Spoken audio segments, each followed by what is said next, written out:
All right, this is the next video. I've got the carburetor installed, nice and new, and I pulled the spark plug to check that, and that I did because the gap was way too wide. It was over 0.040, and it should be 0.030, 0.031. I've got a tank that I'm going to connect here. To be honest with you, I have so many different parts around. I'm not even sure if this is the one that was originally on there, but first I've got to attach the rewinder here, and I wanted to show you a key thing on this self-priming situation. You don't want to make this mistake. You don't want, let me get this up. You don't want this piece here that spring connects to on the outside of your rewinder, where it is on the outside of that square opening. You want it inside, okay? So I'll show you what I mean. I'm going to put this down here, ease it into place.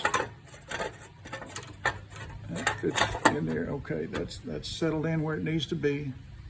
And this plate is inside the rewinder opening, not on this the carburetor side.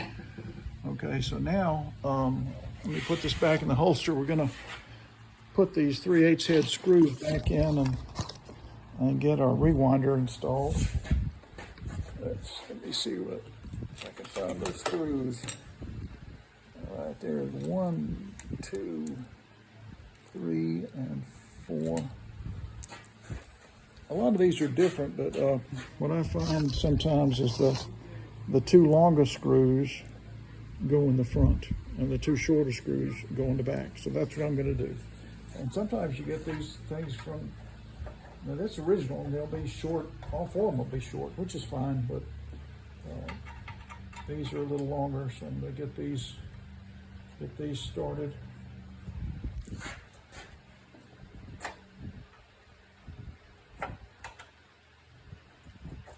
And get this rewinder on here, and then we'll put the tank on. And get that dipstick back where it belongs. And I did change out the kill switch on the side of the mower over here, so I'm not using my little rubber band. I'm actually going to use the correct type of equipment, because I had the switch with this deck, and it is the same kind of switch, so that's what's installed over there. All right, so let me begin to tighten these down.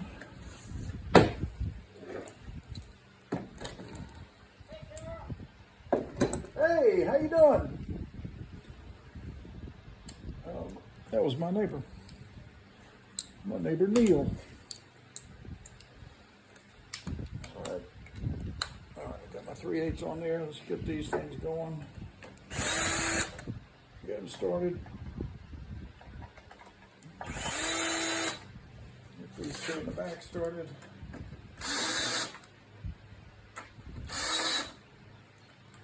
You see how much torque I got on this thing. I don't want to do it.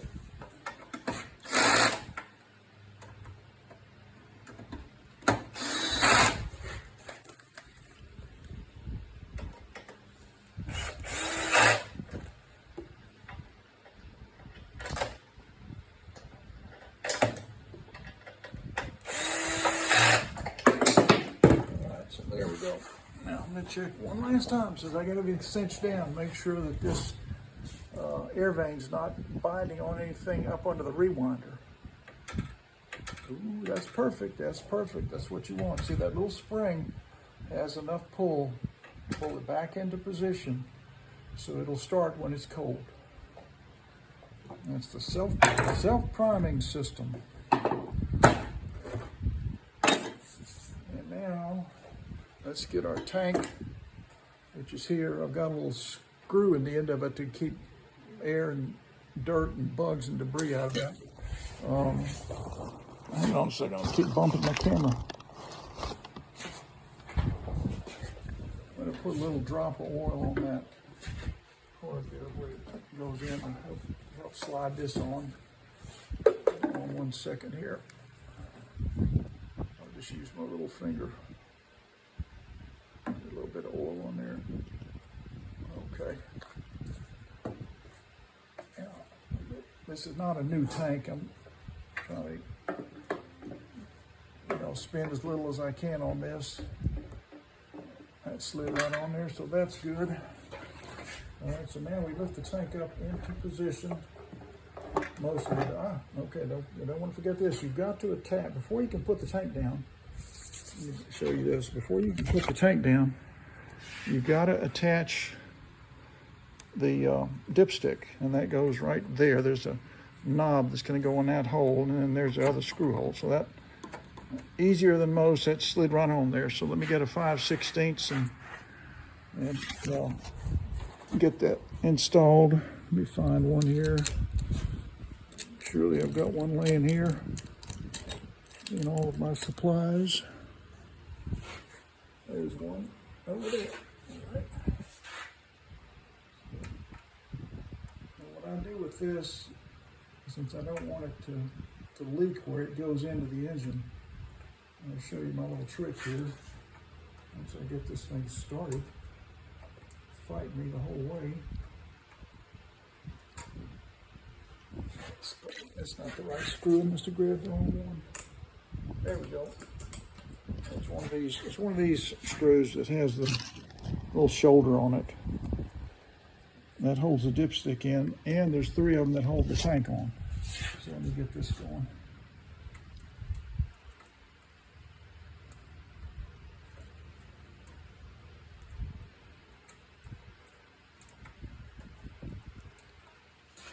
Get that lined up.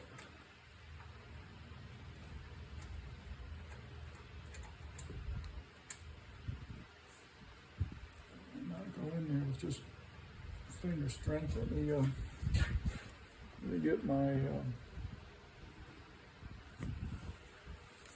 5/16 socket and put a little pressure on it. Maybe that'll cause it to go in there. Okay, now it's going in. Okay, now as I'm tightening this, so you can see I'm going to push down on that dipstick, make sure it's seated down there. And now tighten. Okay, so now I know that that tube is seated well in there.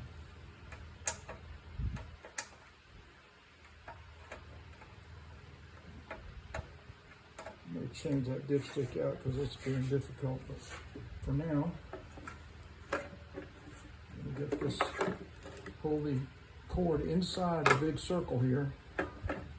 So that's got to go up and connect the handle, and it's going to be outside the tank. So I'm looking for 3 of those little shoulder screws that hold that on, and they are hiding right now.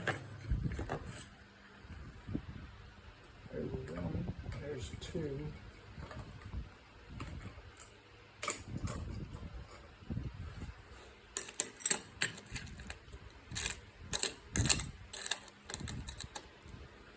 Okay, I'm going to have to go into my supplies to get the 3rd one.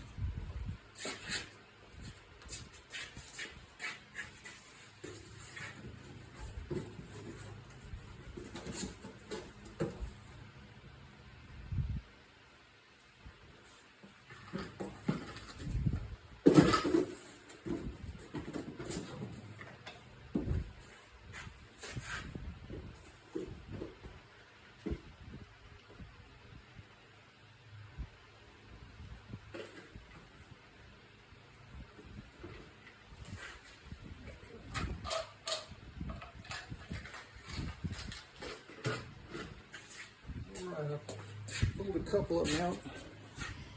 So I got enough to go around here. And I like to use a magnet usually to get these things started. Or you can lose these and they get down the flywheel, and that's no fun. So got that one in position. Got it, get it started. Okay, if it pops out, then it's not started. That one's not starting, so let me try this one.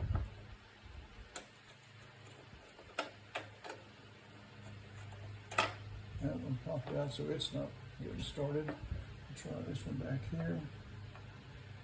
Maybe picked a bad screw, who knows?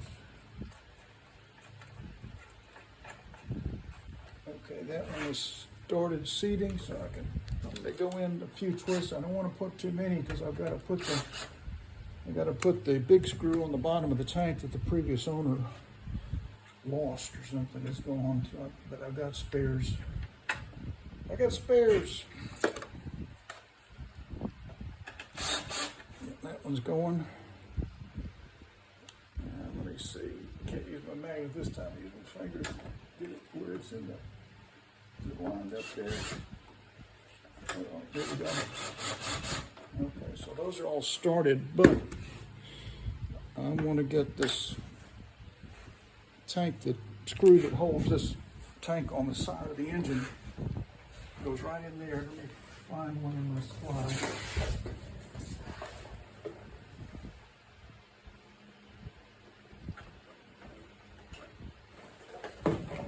This is what they look like. These mowers I've worked on, as you can tell. These are spare tank screws. About 50 of them in there. All right, so this is a little spacer you have to have between the tank and the motor. So I've got that's why I wanted to leave a little bit of slack in those screws. This has to go in a little hole there. I should have done this before I tried to put it on, but maybe I can get it in there. Nope. All right, I'm going to back off these screws a little bit. Not a lot. Just enough where I can lift that tank a little. This has to go between the tank and the engine. It fits under there. Hoping that's enough. I don't have to undo all those screws.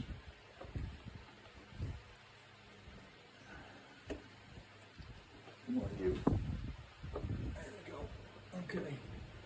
I'll show you what I'm talking about. See, that spacer goes in that groove there. And it's between the tank, the gas tank, and the engine block.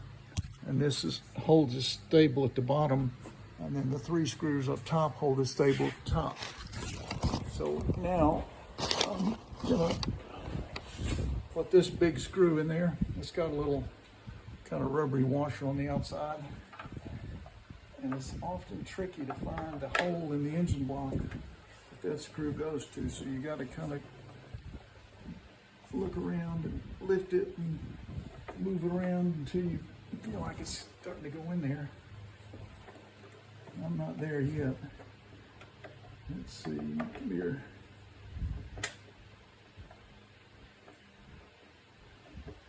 Anyway, thank you for sharing my time and working with me here. We have us a good time solving these problems. That may be it. Let's see. Come here, Mr. 3/8. See if it starts to thread in, and I know I've got it actually in the hole. Yep, I think it's going in. All right, so now I can tighten up the tank at the bottom and then tighten those 3 up top. But let me get this one going first. So that's snug at the bottom. Let me switch to the 5/16 for these. Dipstick in before I put the rewinder on, and then I'm putting my tank on top of the rewinder.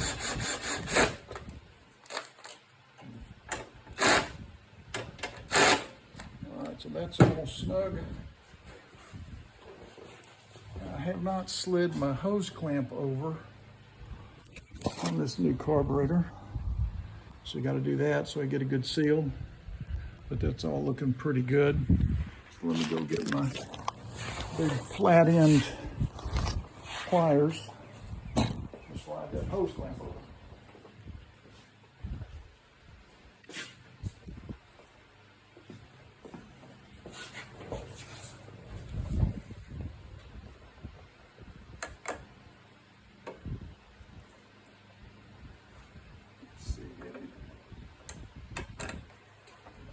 Make sure that hose on there good. Okay, yeah, now it's almost flush, so I feel better now about putting this hose clamp on there and cinching it down.